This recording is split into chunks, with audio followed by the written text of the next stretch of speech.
Welcome to the Ricky Matthews Show from the Citizens Bank Studio. Hope you're having a great day. As we continue to celebrate the amazing people who are working to make Mississippi such a great place to live, work, and play. Hey, we're going to go to Senator Jeremy England here in just a second, but I wanted to share something with you. You know, we've done a lot of focus on this show about teen suicide, and SuperTalk is going to be way more engaged in this discussion as we go forward, especially as a result of Singing River Health Systems and people like Paige Roberts and others that have been focused on this issue. And so, you know, it's something that I think we all have to think about, and we have to figure out how to inject hope into our young people and so on. But somebody posted something. I was just kind of going through, you know, my normal social media stuff, and this was on X. And someone posted this: teenagers should know this. And I would say everyone should know this, but it's just 4 sentences. Kindness is not flirting. Attention is not love. Silence is not anger. Tears are not weakness. I just, you know, think it's not, kindness is not flirting. Attention is not love. Silence is not anger. Tears are not weakness. You know, yeah, think about the pressures that kids are under today, you know, reaching out and supporting one another, letting you know, the people that they associate with know they care about them. And, you know, I think in the world of social media, we're not having the deep conversations with the people around us the way we need to. And by the way, that doesn't just apply to teenagers. That applies to us all. And if we'd all be more thoughtful, I think we would have a better world to live in. That is for sure. Now let's shift gears. I want to move over to my friend Jeremy England, who is a senator in Mississippi from District 51 over in the Jackson County area, the eastern part of Jackson County area, and someone who's made a few quotes of his own. I'll share a couple here in just a second. But before we go any further, let me welcome Jeremy back to the Ricky Matthews Show. How you doing, Jeremy? Yeah, doing great, Ricky. Thanks for having me on this morning. It's great to have you too from Jackson. What a session it's been, and we're gonna chat about it. That is for sure. But one of the things you quoted, you posted on X. You said, growing up, when I would complain about raining outside, my mama would tell me, "Don't worry, you'll be fine. Turds float." And you went on to say, humility has really helped me very much in my current position. On days like this, I'm reminded of how that trait was developed. Thank you, Mama. But there's a lot of wisdom in that, isn't there? There is. Look, I grew up, my mama and my grandmama, my Nana, they were both very witty women. So you got to be quick around them, and that served a lot. But yeah, humility and just keeping grounded. You know, we always knew where we were. Nobody's better than us, but we're not better than anybody else. And I owe that to my mama.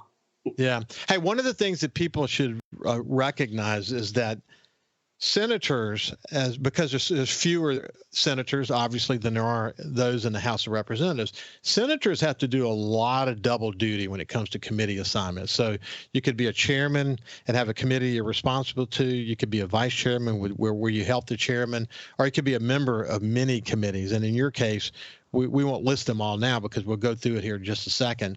But there's not a dull moment. So you got the big issues like Medicaid expansion and the debates that are happening now inside the conference committee as we speak. And you've got things like, you know, economic development projects that we're talking about and how to fund education and all the things that are swirling as we come down to the end of this legislative session. But then on top of that, you got all these very specific things that you're focused on within each of these committees. This has been a different session. Usually sessions have a lull at the beginning. There was no lull at the beginning of this session. It's been different in so many different ways, hasn't it? It has. And look, it's been so busy up here. I was telling somebody this morning, every week it feels like it's just a long day, you know, because it doesn't end. We get here Monday afternoons, and by the time we go home on the weekends, we've just been working so hard on so many different issues. So it's a lot of hard work, but look, it's such an honor to serve too. I don't want that to get away. I really do love this job and love the chance that my people in District 51 have given me to do this, but it's busy. Yeah. Okay. Look, on the two big issues, we'll start with education funding. You know, some have said sine die, incidentally, is when you come to the end of the session and somebody thinks that maybe, I don't know what the current wisdom is on this, that the legislature might actually end the session early. You can comment about that. But if that's the case, and even if that's not the case, boy, there's a lot of bridge building to be done between now and the end of the session, isn't there? Yes, there is. And look, we've got we've got a set education funding, a budget there. We've got a corrections budget that I know our chairman of corrections, Juan Barnett, and others, my friend Senator Daniel Sparks, Senator Scott Delano, they're all looking really closely at that issue. And then we've got Medicaid. I mean, we've got these big issues there. So the thought was, or amongst some up here, I think the thought is that if we sign, die, and go home, we'll come back and set that later and kind of let things calm down a little bit.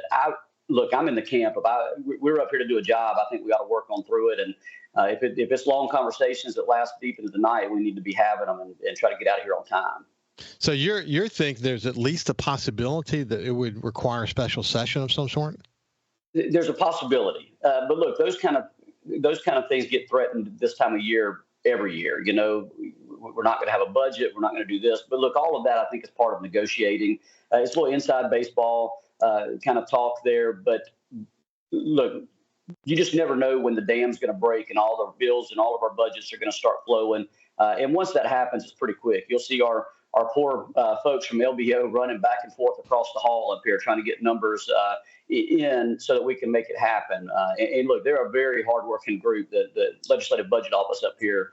A lot smarter at math than I am, but I think we'll get something done. Well, as it relates to the Legislative Budget Office, they are good, and they're constantly, they know where the open items are on that budget, and they're constantly looking at, if we go this direction, this is what it's going to be. If we go in that direction, so it's not like they got to start from scratch once they understand what the final resolution for these things are going to be. You know, I could see something like Medicaid expansion, whatever the outcome is of that conversation is, being something that's resolved before you guys get out, because I don't ever see the governor signing up for a special session involving Medicaid expansion. But education and education funding is something that I think everyone probably would agree could be discussed in a special session. But I like the way you're thinking about it, and that is, let's just get this stuff done. Let's get done with this and let's move on. That's right. Yeah, look, if you sit people in a room long enough and let them talk, agreements will get made.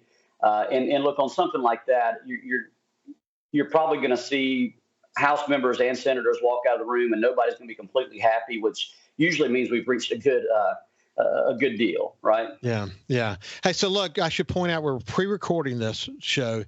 It's not airing until Monday, just because of the way it fell on the agenda and when we could get Jeremy. So some things could change between now and the time that this airs. So just keep that in mind for the listeners who are listening to this.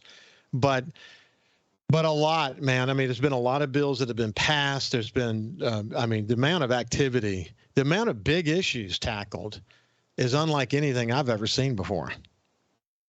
There has been no shortage of big issues. You know, a lot of times we'll see one issue come in and take all the oxygen out of the room. We've literally had at least 4 of those types of issues this year. And look, I think that speaks a lot to the leadership of Lieutenant Governor Hosemann and Speaker Jason White. Look, they're not going to shy away from these big issues: Medicaid, PERS, all of these different issues we have, school funding, the formula that we use to fund schools. We're jumping right in and taking them all on. Hey, listen, I was talking to someone the other day. I wrote something about 2 or 3 years ago about the big three not communicating with one another. And at the time, I don't even remember the specific issue, but it was clear that there was a great divide on 1 or 2 really important issues. Someone wondered the other day, they asked me off the air, was this similar to that? What we're observing today, is that similar to that? And my read on it is, no, not necessarily. You know, we got a new speaker that is a multitasking, smart dude, been in the legislature a long time, and he doesn't shy away from getting involved, and he doesn't shy away from saying what's on his mind. You know, he says what he thinks. So if there's disagreements between the way the Senate is handling things, to me, it actually helps the process to put it out there and say what you think.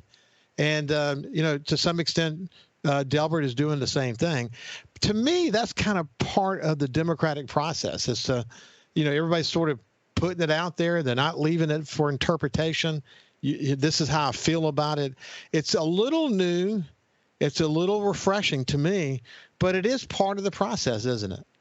It is. Look, your word up here is so important, right? And also, I'll say this, and I have to remind myself of this sometimes, is to not let things get personal. Don't let hurt feelings get in the way of some good legislation. Because look, anytime you're trying to move the needle, you're going to have one person maybe say some things that might upset you under normal circumstances. But we're really just trying to get things done here. But it's a very important part of the process, and I do think that they work well together. And look, sometimes I know the lieutenant governor and the speaker may not see eye to eye on something, and they'll just part ways for a couple of days, and that's a good thing. Look, Abraham Lincoln used to, if he had somebody show up in his office and they were angry about something, he would let them sit there. Let them cool their jets for a little bit before he would see them, and I think that's a good lesson. It really, it's the democratic process underway is what that is. Hey, when we come back, we'll continue our conversation with Senator Jeremy England. We'll see you after this break. Welcome back to the Ricky Matthews Show. I have Senator Jeremy England with us today. We're going to talk about the legislative session, and he is deeply engaged across the board on so many different issues. But he also recently posted this on X. If I had a boat, I'd ride it on the ocean. If I had a pony, I'd ride it on the boat. What were you thinking? Hey, that's a little Lyle Lovett. That's just a good Lyle Lovett song. I've always loved that song. Good for you. Good for you. It's just different. Good stuff. I enjoy following you on X because, you never know what you're going to get, That's right. Look, I keep it honest. I'll put some self-deprecating humor out there sometimes because that's what's fun, and it's always the truth because the truth is the funniest part of life anyways. Yeah, one of the truths that I remember you posting about in the last week or so was when the AC went out in the Capitol building. That is an unpleasant experience, isn't it? It is. This building will get hot really fast with, of course, with the hot air of politicians being in the same room together. But that was a warm day. Our rules committee did relax our dress code that day, so we were able to take our coats and ties off because it was hot. It was a hot day.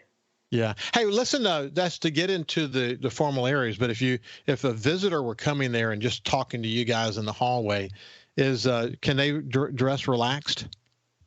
Yes. Look, there's no dress code for the gallery and for people to come in. And I'm glad it's that way because I want people to come in. Look, my first year up here was COVID year, and so we saw a situation where nobody was allowed to come in and watch the process, and now we're getting back to having big groups visit.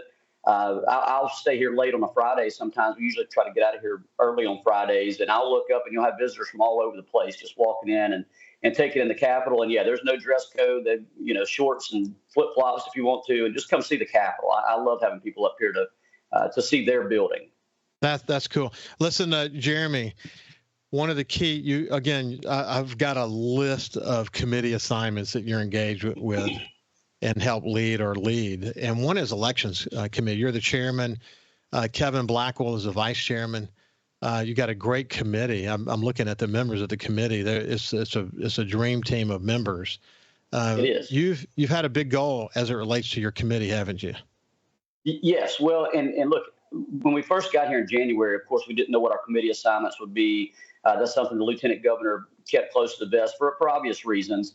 But he did ask us what we're interested in. And look, elections is something that I think my personality fits well with because your elections chairman can't just focus on Republican issues, right? Especially in the state of Mississippi where our past and our history requires kind of some delicate thinking when it comes to how we're going to make our elections better, because we're just under this. The perception is that we might be trying to do something nefarious or wrong sometimes. And look, that comes from both sides. I've had bills that I've passed and my Republican colleagues aren't happy with the way the bill is going. And the Democrats are also kind of worried about it. And look, again, I think that's a sign of a good bill and that I'm actually doing some things, but they vote for it in the end a lot of times. But that's been a big committee. And one thing I've really tried to bring about here in Mississippi is an in-person early voting process, which is to get rid of the in-person absentee. It'll make it so much easier. Ballots will be cast. You'll have the confidence of knowing that your ballot went in the machine. And if there was an issue, you get to correct it then. Nobody's going to see how you voted, and your vote's going to be tabulated on election night. I mean, it's just going to, the integrity of our elections would be improved by that. But of course, a lot of people hear early voting and they think, oh, well, that's a Democrat issue. And I almost called it pre-election day voting just to get around the term, but went ahead and just left it out there.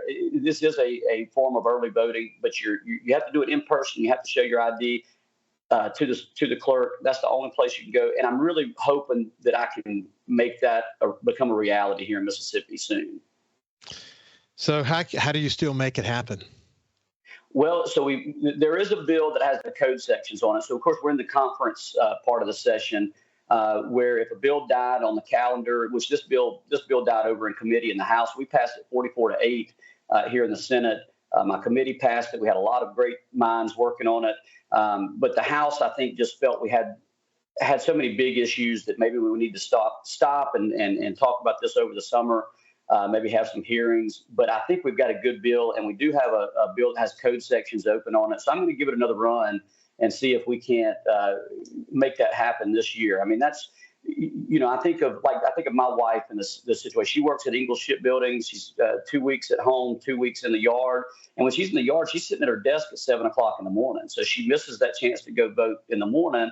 Well, then she gets home about 4:30, and then our kid, Levi will have soccer practice, and Grace will have dance, and of course Melissa puts food on the oven, and it's just tough for her to get a chance to go vote on that Tuesday. And we've got so many hardworking people in Mississippi like Melissa, and they deserve a chance to get out and vote in a way that is confident, in a way that's secure, and I think this would allow that. Listen, I tell you, when I go vote now, and I vote, and I show my ID, and I sign the register, and I get my ballot, and I go vote, the thought comes back to my mind time and time again. Why is this so hard for everyone to do? I mean, just here's my ID. I'm going to sign the register, and then, you give me my ballot, and I go. I know that there are all these arguments against doing that. We were able to pull it off in Mississippi. Why can't that be the national standard?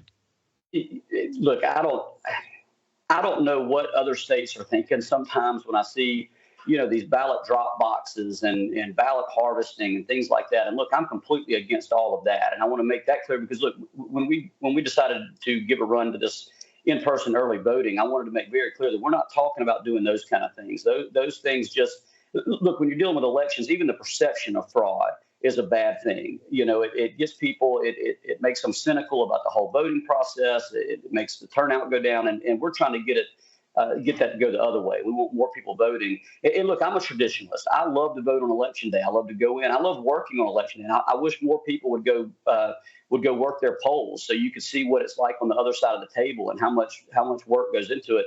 The ladies that run the West Jackson County precinct where I vote are very hardworking. It's a very diverse group, and I love working with them the few times that I've been able to do that.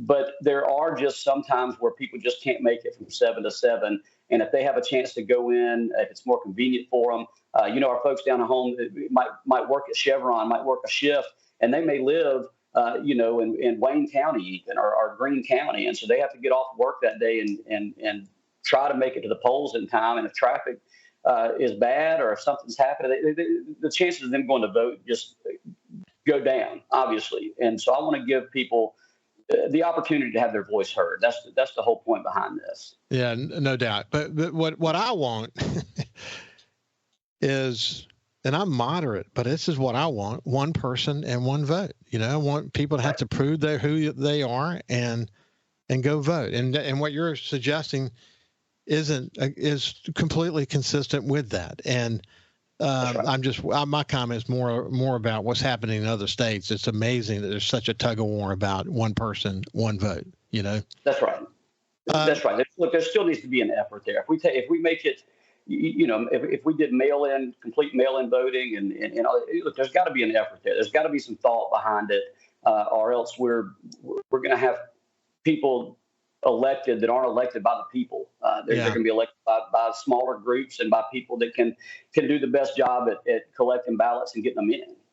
Hey, listen, a nerdy detail about the process, but for just listeners who don't appreciate or don't know how the process works, I want to zero in on one thing you said because I think it's helpful to help people understand the process. And that is, some committees will say, we're not going to, that's a good bill. I get it. But it's going to require us to open the code. And if we open the code, other stuff might slip in that will be worse than the thing we're trying to fix with this bill. Now, and as it relates to what you said there's another bill where the code's going to be open, which is going to give you the very opportunity to do what some worry will be done if the code is open. So explain this whole notion about opening the code. Yeah, so of course, if you look at our law books, you have different code sections. They'll have the numbers in front of them, and in order to put something in a bill, we have a term called germaneness. So your edit to a bill has to be germane. Well, if the code section is open and you're making a change to that specific code section, it's going to be germane because that's where the change would go. And so we have a bill, and this is a bill that deals with some changes regarding absentee voting process, which opens a lot of the election code, dealing with, if you show up early or what excuses are available for you to cast an absentee ballot and all of that. And look, I'm not sure if we'll be able to get this. Like I said, I'm going to give it another run, but I don't want to lose the good parts of that bill trying to work on this. But my counterpart, Noah Sanford, in the House, he's the elections chairman over there. He's from Collins. He's a great guy. He and I work very well together, which is not always the case between your two chairmen on each side of the hall. And I met with him about all of our election bills yesterday, and his wife is expecting their third child on May 4th. So I said, well, Noah, we got to get to work, man. Let's get this rolling. So I'm going to make sure that if he needs to drop everything and head home, that we have done the work and can get it done. But that's where we are in the process. We're negotiating through bills. We're trying to see what we can get to happen. If a bill died, there's always seems to be an option to keep something alive. And look, this one's on life support. It's almost, it's not living by much, but we're going to see what we can do with it. Hey, listen, not just because of this show, but also because of my outdoor show, I'm a lot more in tune, way more in tune with what's happening in the legislature these days, even more so when I was publisher of newspapers, because we had other people who worried about those things. But one of the things I'll note is, and it frustrates me, this point that you made about your compadre over in the House, who's chair of election committee, that you guys are communicating. I'm shocked, actually, how often that is not the case. I wish it were the case more often. It sure would make bills that should be no-brainers. It would make them go easier. Often good bills get stopped because there isn't this kind of collaboration. When we get on the side, we'll get your reaction to that as we continue our conversation with Senator Jeremy England when we come back. Absolutely. Welcome back to the Ricky Matthews Show. I'm my friend Senator Jeremy England, someone who's been on the show a bunch of times, and I've enjoyed getting to know him over the last 4 years, and know him to be a very serious legislator and someone who takes his role as a senator very, very, very seriously. But so, Jeremy, we were talking before we went to break. It's, in some cases, a chairman of a committee in the House and the corresponding committee to that over in the Senate, the chairmen are communicating with each other, just like you mentioned on some election stuff that you're able to communicate with your House colleague about. But I've watched some processes, some bills that probably should have just flown through. And so maybe the chairman in the Senate felt strongly about it, got out of the Senate, goes over to the House, gets killed in the committee. And I'm like, why did that get killed in the committee? And vice versa. Is it ego or history or what in the world? Why can't we get together on the things that should be slam dunks? Yeah, look, personalities will kill a good bill just as quick as anything sometimes up here. Whose name is at the top of the bill, whether there's some House member may have upset a senator in a previous year and that can't be let go or anything, but yeah, personalities play a big part in it when you try to get things to go. And that's why I'm so so glad to have a good relationship with Noah Sanford. Look, I've got a good relationship with most of my House members because look, I understand as a senator, I can pass something on this end of the hall just as easy as anything. But if it doesn't pass the other end of the hall, it's not going to make it to the governor's desk. So Yeah. I don't. I try to not let personalities get in the way. And look, sometimes Ricky, you run into a situation where somebody wants to put something in a bill that either your chairman or you're just not happy with. You don't want it in the bill. You don't want it to become part of the law, and you'll just say, okay, well, we'll try again next year. In this time of year especially, we can't let ourselves fall in love with our bills and end up with something that's not good policy and not a good law just to try to pass something. So that's another thing that we have to keep in mind. Well, I remember from our past shows, and I can just, for people who have not heard you and me talk before, we went through. Actually, the beauty of having been together for 4 years, you and I having these conversations on the shows, we've actually been able to see the progress of some of your bills. Whereas 1 year it doesn't make it, and maybe you come back the next year it doesn't make it again. But what you're talking each time you talk about, while you're disappointed, you understand the legislative process. It just means you got to work harder across the aisle to try to figure out, what more can I do? What communications can I have with people that will? And I got to lobby for my own bill. Is the point that you're making? And when you're willing to do that, you can have success, can't you? Oh yeah, absolutely. And look, just to give an example of a bill. My first year, I dropped a bill. It's what's become known as the Public Fund Offender Registry. So if you steal money from your county or from your city or from the state, your name's going to go in this registry until you serve your sentence and until you pay that money back. And then you can't work in an office that collects money or takes fees for a government agency if your name is on that registry, which is a great bill. It's a great idea. It was one of my original ideas that I brought up here with me and wanted to make sure it happened. And in year 3, I finally got it to the governor's desk. And because of some language that was added in the House, the governor vetoed it. So I had to, I got it all the way to his desk and had to come back, and we finally passed that last year. But you just have to be persistent. You have to, and look, I talked with the governor's office on that one. I wanted to know what his issue was, and it was not with my language. So I said, well, look, if you guys will help me, I'll get you a clean bill next year. The chairman of the House agreed to do the same, and we were able to get that passed last year. But that took 4 years, and it's a good idea.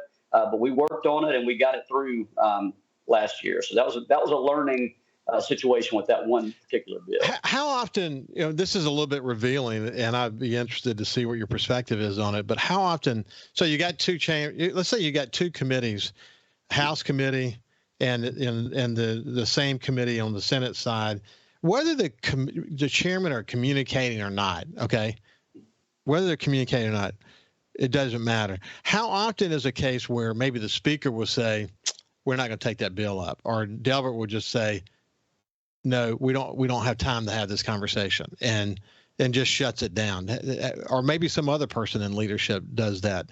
Does that happen? It does, it does, and usually it's on bigger issues. And I'll say Lieutenant Governor Hoseman is really good about letting the chairman go forward with something. But look, he does stay involved in almost every bill up here. You'd be surprised. You just mentioned a bill to the lieutenant governor, and he's looked at it at some point. And the speaker, I get the same impression over there. But when we have so many big issues, there's a lot of times that leadership would just say, look, let's step back and punt and give this another go next year. We just need to focus on some of these other things. And so they'll let the chairman know that that's their plan. And of course, I don't guess we have to do that, but usually you take take leadership's word and do that. So another committee that you're involved with is Finance Committee, and Josh Harkins is the chairman. Chris Johnson is the vice chairman. A lot of members with clout. But boy, that Finance Committee, again, a lot of work to do there, isn't there? Oh yeah, awful lot of work. So much goes through finance. So you've got finance and appropriations. And of course, appropriations is where the money is spent. It's where the money is handed out to the different departments and for different projects. But finance, we deal with taxes. We deal with tax credits in those kind of bills. We deal with the alcohol warehouse and all of those kind of things. So any sort of revenue stream comes through finance. And we had a great bill, by the way, that came through there just yesterday, and it passed the House and it's headed to the governor that Senator Bryce Wiggins and I drafted, that gives a tax credit for employers that spend money at their local community colleges for instruction and instruction materials. So that's going to go a very long way to help get our workforce trained and allow these employers to put the material in place and then receive up to 50% tax credit on that. So that's a brand new idea. I say brand new idea. We had this on the books about 8 years ago, and it just went, the repealer kicked in and it went away. But we've got that again, and I think that's going to be great for training our workforce. And that hey, listen, I talk about it on the show all the time. Our community college system in Mississippi is one of the best in the United States. And you think just focus in on Gulf Coast Community College. I know that regular listeners get tired of me saying this, but for new listeners, you need to hear it. And by the time you've gotten tired of hearing it, some other people are just hearing it for the first time.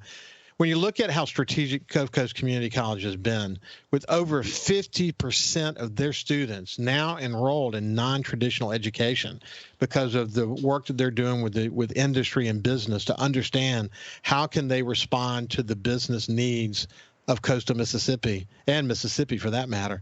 It's incredibly how much work and how much progress they've had in that arena. I mean, it's critical to keeping our kids here when they get their education. It's critical to getting the employees for the jobs that are available to people. It's critical industries like Chevron and Ingalls and all the people that surround them. Anything we can do. I love the idea of a tax credit for materials the way you discussed it, because all it's going to do is it's going to continue to push that even further. Not every kid needs a 4-year university. In fact, a lot don't. They're going to have much better careers going this route than they are going the 4-year university route. I know my friends in the 4-year university hate when I say that, but it's true. And it's, the fact that you've got over 50% of the kids at Mississippi Gulf Coast Community College in non-traditional education, and they're emblematic of that reality. So I think we're moving in the right direction, and I think that bill is going to be terrific to help us in that regard. Yeah, I think so. And look, Accelerate Mississippi has done a whole lot with this. But when it comes to college, I like what our friend Paige Roberts said one time. She said, we've got to stop saying to kids, hey, college isn't for everybody. And we need to start saying, hey, college isn't necessary for everybody. Because there's a little connotation to that really some of our smartest and brightest high schoolers and others in the job force are great at their trade. And we need to train them and get them to where they can do something they love and make money doing it. And I think that's look, one of the jobs that Mary Graham and I talked about, the president of Mississippi Gulf Coast Community College, I know you know who she is, but just for the others who may not know her name, is that, when you can graduate a 2-year program in a very sophisticated diesel mechanic role and come out of it making over 6 figures right out the bat, man, that's a big deal. That's right. Look, I remember when I was in law school, I came home and saw a guy I went to high school with, bought the house that was across from my dad's house and had him a boat, and he was going snapper fishing, and he went straight into work at Ingalls. He was an electrician apprentice and became an electrician, and shoot, man, he was off and running, and I'm still going to school, so he did good. Look, once again, you see Bryce Wiggins' name in leadership roles. One is Judiciary A, Division A. He's the chairman of that particular committee. And then you have Joey Fillingame, who's chairman of Judiciary B. In some cases, you actually have members of the committee that serve on both committees. And in the case of Bryce, he's chairman of A, but he also serves on Division B, and you're on both committees. But why don't you give people a sense of why that's significant? Yeah, so you've got the two judicial committees.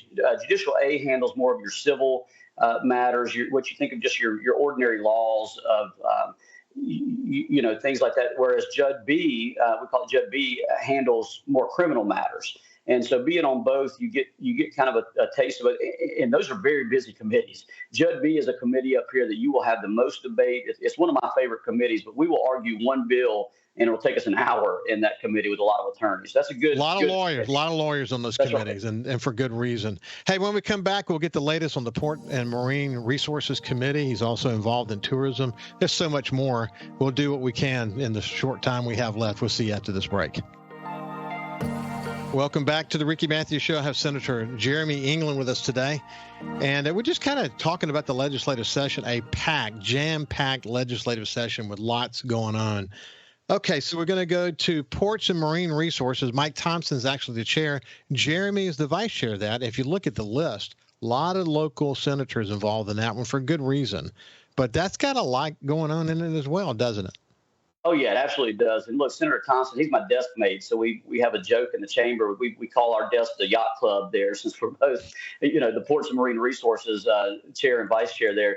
But one thing Senator Thompson's big about is our resources on the Gulf Coast, and he wants to make sure that we're spending money to protect those resources, and not, we've got to look at economic development and things like that, but also the living shorelines and how we're doing with our oyster program, and how Tidelands and Go Mesa money is being spent. And he is the perfect chairman for that department. I'm really proud to serve with him on that.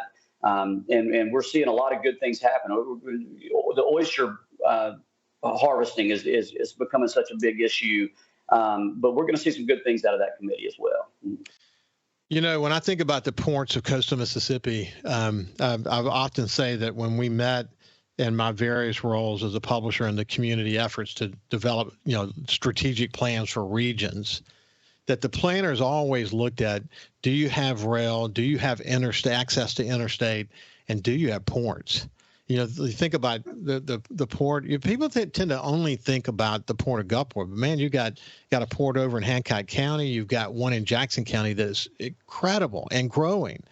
The opportunities that coastal Mississippi has, especially because of where we're located, this central location on the Gulf of Mexico, and access to the world from here.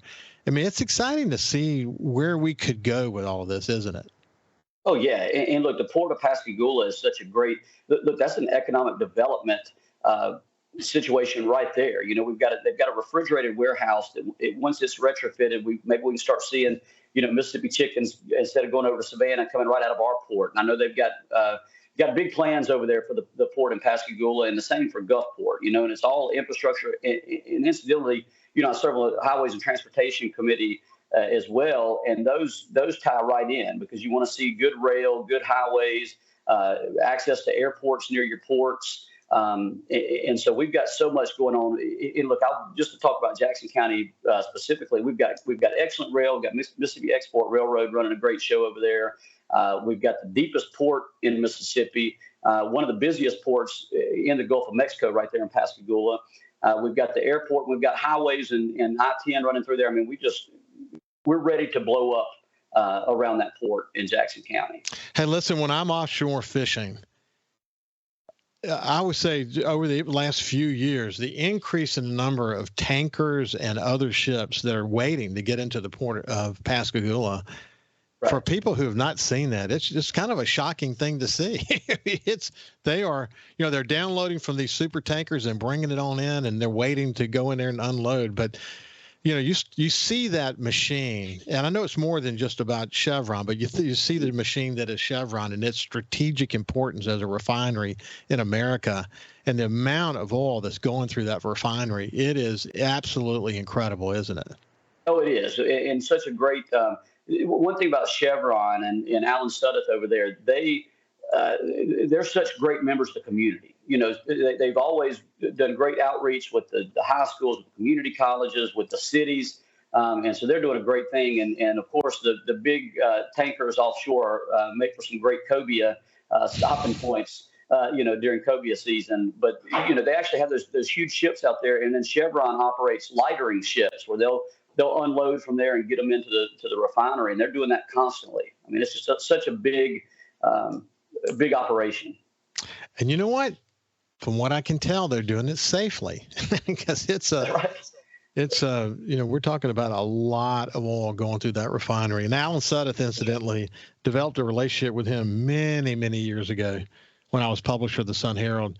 I was on the Jackson County the Jackson County Chamber Board of Directors, and Alan was on the board with me for that entire time, and really got to know him well. And obviously he's a super dude.